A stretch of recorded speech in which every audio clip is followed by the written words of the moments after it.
continue avec Sylvain Roy, un de mes slameurs préférés. Il a tout dans sa tête, il n'a pas de papier dans sa main.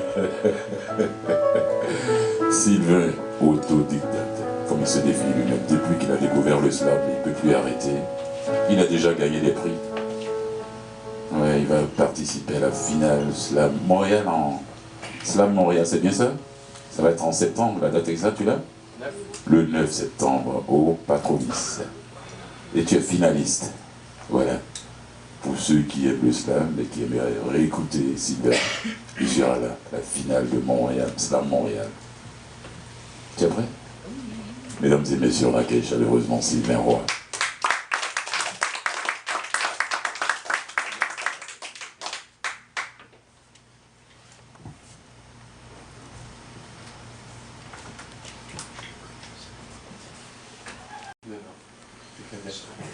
Si c'est un nouveau texte. Je ne le fais en public, ni en demi-public. Il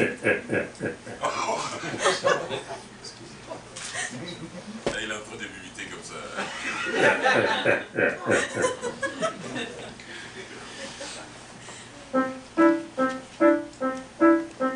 Tous les jours, t'entends le tic-tac du temps. Tous les jours, ce serait tentant qu'il se détraque le temps. Tous les jours, tu t'attaques au temps pour qu'il prenne son temps. Mais tous les jours que tu te tireras du lit, le train du temps sera en train de piloter ta vie. Mais qu'est-ce que le temps? Une pure invention de l'homme pour se situer dans le temps. Maintenant, on en prend et on en donne. Mais le temps est un carcan. Nous sommes emprisonnés dans le carcan du temps.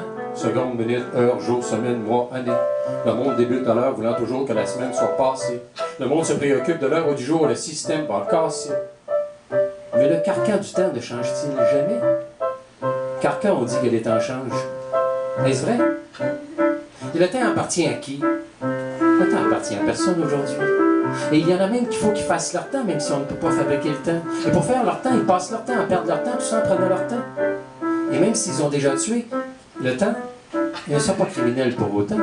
C'est comme profiter du temps présent. On n'est pas profiteur pour autant. Et on dit aussi, prenez votre temps, mais il est à personne le temps. Et si je prends mon temps pour gagner du temps, je constate qu'il y a une perte de temps dans tout ce raisonnement. On sait que le facteur temps est très important. Et là, on peut parler de l'emploi du temps. Comme celui qui fait son temps dans un emploi à temps partiel ou à plein temps. Et à temps perdu, il recherche tout le temps un autre emploi à plein temps. Son emploi du temps est rempli, pas de temps pour le présent d'aujourd'hui. Finalement, il déniche un meilleur emploi à plein temps et réalise qu'il a perdu une partie de son temps. Post-scriptum, le temps ne presse personne, c'est toi qui t'empresses et t'emprisonnes dans un horaire chargé au maximum. Quand ton emploi du temps est ton emploi simplement, là t'en passes du temps à travailler. Et le temps passe avant de te réveiller.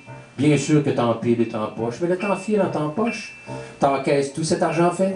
Et le bon temps, qu'est-ce que t'en fais? Il faut profiter du bon temps avant de vieillir, avant que tout ne devienne souvenir. Le temps n'est pas éternel, il ne s'éternise pas. Ouais, il peut être une éternité pour ceux qui vieillissent à petits pas, car à petits pas, ils s'enlisent dans le temps, en attendant que vienne leur temps. Le temps file et on voudrait bien le défier, mais il nous rejoint et on ne peut se défiler. Et que dire du temps où on vit des intempéries? Vous savez, ce temps où on pense qu'on périt. Laisse le temps au temps, tu verras qu'il guérit. Ça, on le sait, on est une personne aguerrie. Mais là, on est devenu une personne aguerrie. Alors, il serait peut-être préférable de gagner du temps pour moins souffrir. Finalement, on dit que les temps changent. Mais le temps, il reste toujours le même, étrange. Il est rare et gratuit, long et court, présent, passé, conditionnel ou futur, à personne ou à tout le monde, bon, beau, doux, guérisseur et mauvais, plein ou partiel, libre ou ferme, emprunté ou mort, compté ou perdu. Mais surtout, le temps, il est précieux.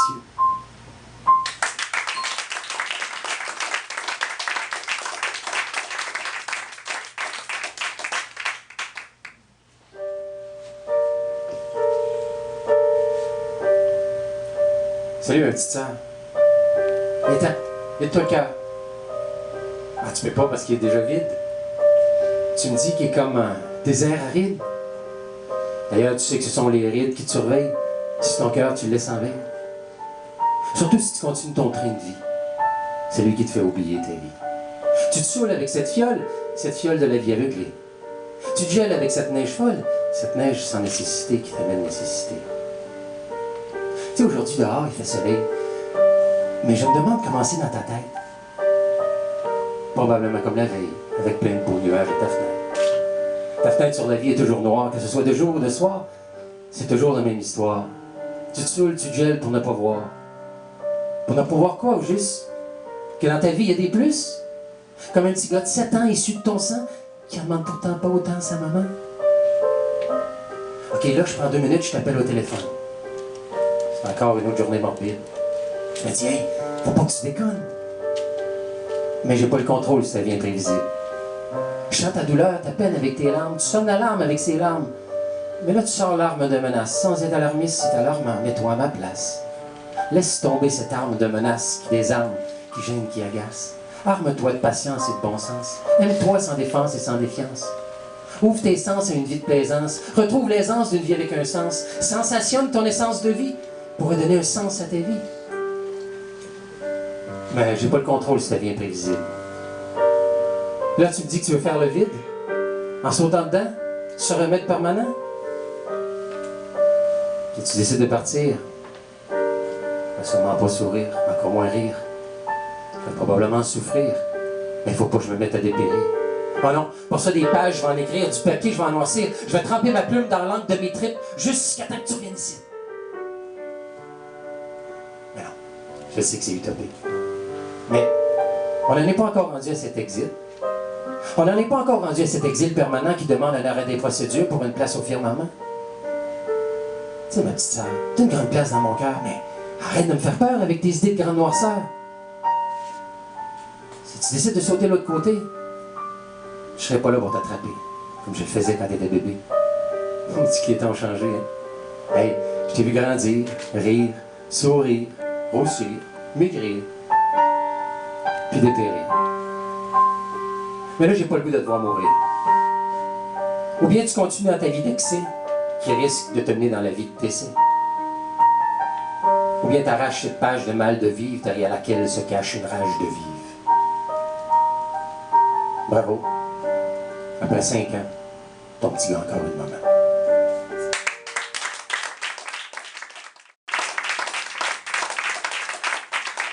C'est bien, wow. Merci beaucoup, Sylvain. Wow. On sent que tu es prêt pour le 9 septembre. Hein? Merci beaucoup. On est presque à la fin de la soirée. Petite soirée de poésie toute calme. On a la visite d'Yvon Jean, aussi poète, organisateur aussi d'éléments mensuels de poésie, Solovox. C'est un escalier, je crois bien, si je ne me trompe pas. Comment est-ce qu'il a changé de local? Yvon, ouais, on a échangé quelques courriels ces derniers temps. Tu as fait aussi la radio à Radio Centreville. Radio Centreville, toujours. Tu as reçu Sylvain. Tu veux me concurrencer? On l'applaudit, mesdames et messieurs, Yvon Jean.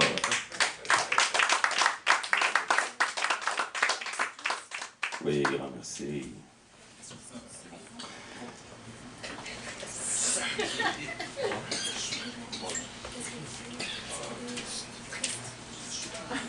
Ben, c'était pas prévu, donc je vais lire un peu d'un vieux recueil Noir Poésie, qui est disponible encore. Hein?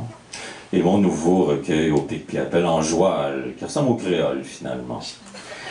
Donc j'organise des soirées, des nouvelles. Il y en a une, j'étais allié avec Éric Roger, soirée sur l'Ovax. Maintenant j'ai mes propres soirées. La prochaine c'est le 5 août. Regardez la page événements, inscrivez-vous, c'est principalement un micro libre. Les fusées ont faim. Et elle avait faim ce soir, quand dans le ciel ce point a vu. Mouvante lumière nourrie d'espoir, peut-être signe qu'on l'avait enfin entendu. Elle, fébrile, très fort espère que cette divine lueur porte message du peu de force alors qu'il lui reste, tendit la main à ce si blanc présage. Mais ce qu'elle vit n'était pas qu'autre méprisant rêve à son égard. De l'homme la folie, sans respect, sans loi, sauf celle du plus faible, au profit du plus fort. Les fusées ont faim, se nourrissent de sang, elles carburent sans fin, éjaculent au firmament. L'homme ainsi se projette dans l'espace, en fuyant. 1 milliard ce soir dormiront sans manger.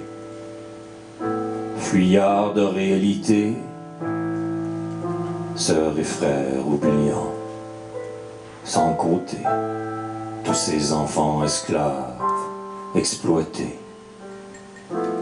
On joue à Dieu, de leur sort décide, fusée dans les cieux, qu'autre ventre vide. Et elle, qui pensait sa pensée exaucée, elle en mourra, c'est sûr, au petit matin. Sa dernière nuit, dernière énergie, passée à sangloter, à regarder au ciel ce point qui l'aura pourtant tué, au nom de certains qui se pensent tout.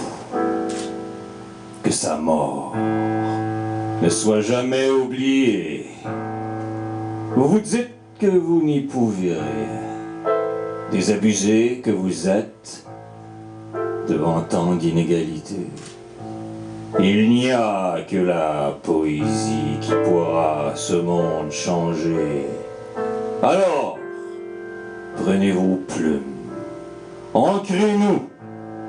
Entendez-vous aux autres sœurs, leurs pleurs, leurs cris? Vous qui pouvez, allez, poétiser ce monde. Vous êtes leur dernière chance. Allez-y, sortez-nous de notre torpeur immonde. Mettons un terme à ces terribles injustices. Ensemble, amis poètes, à vos papiers, car nous sommes au bord du précipice. Il vous faudra plus d'encre que de sang versé. Faites vivre leur poésie, qu'elle exalte. Je vous en conjure, à genoux implore, exhorte. Pour ce monde changé que tant j'exècre, il n'y a que vous, vos mots, qui l'exultent. Car elle n'écrivait point, et jamais le fera. Elle ne doit pas être morte en vain, qu'à travers vous seul, maintenant vivra. Vous êtes sa main. Ne la refusez pas, ne la rejetez point. Et sa poésie, pour une fois, enfin, finalement, à travers vous, pour l'éternité, fusera.